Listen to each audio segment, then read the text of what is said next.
নমস্কার বন্ধুরা, সবাইকে আমাদের ইউটিউব চ্যানেলে স্বাগত। বন্ধুরা, আগের ভিডিওতে আমরা জেনেছি বরুথিনী একাদশীর মাহাত্ম্য নিয়ে। এই ভিডিওতে আমরা জানব বারুথিনী একাদশীর তারিখ ও সময়সূচি, উপকারিতা সহ সবকিছু।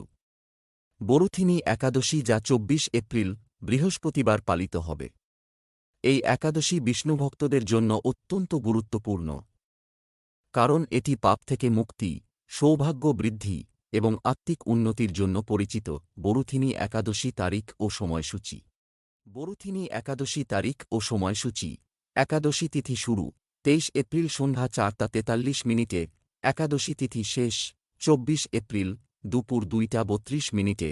উপবাস ভঙ্গের সময় ২৫ এপ্রিল সকাল ৫টা ৪৫ থেকে ৮টা ৪৩ মিনিট পর্যন্ত। বরুথিনী একাদশীর মাহাত্ম্য ও উপকারিতা। পাপ থেকে মুক্তি। এই একাদশীতে উপবাস পালন করলে জীবনের পাপ থেকে মুক্তি পাওয়া যায়, সৌভাগ্য ও সমৃদ্ধি। বিষ্ণু ভক্তরা বিশ্বাস করেন এই দিনে উপবাস ও পূজা করলে সৌভাগ্য বৃদ্ধি পায়, আত্মিক উন্নতি, ভগবান বিষ্ণুর কৃপা লাভ করা যায়। বরুথিনী একাদশীর কাহিনী। পুরাণ অনুসারে একবার রাজা মান্ধাতা এই একাদশীর উপবাস পালন করে তার রাজ্যে শান্তি ও সমৃদ্ধি ফিরিয়ে আনেন।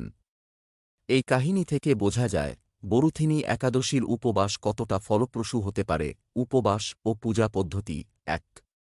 সকালবেলা স্নান করে শুদ্ধ বস্ত্র পরিধান করুন। ২. ভগবান বিষ্ণুর পূজা করুন, তুলসী পাতা ও ফুল অর্পণ করুন। ৩.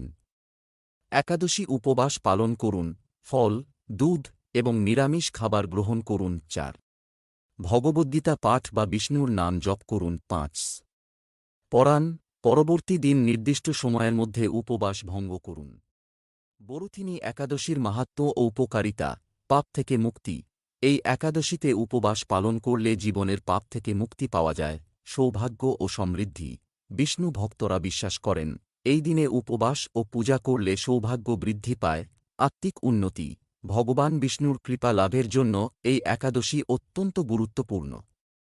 বন্ধুরা, এই ছিল ভিডিওর মূল আলোচনা। আপনারা কে কে এই একাদশী পালন করতে চান কমেন্ট করে জানান।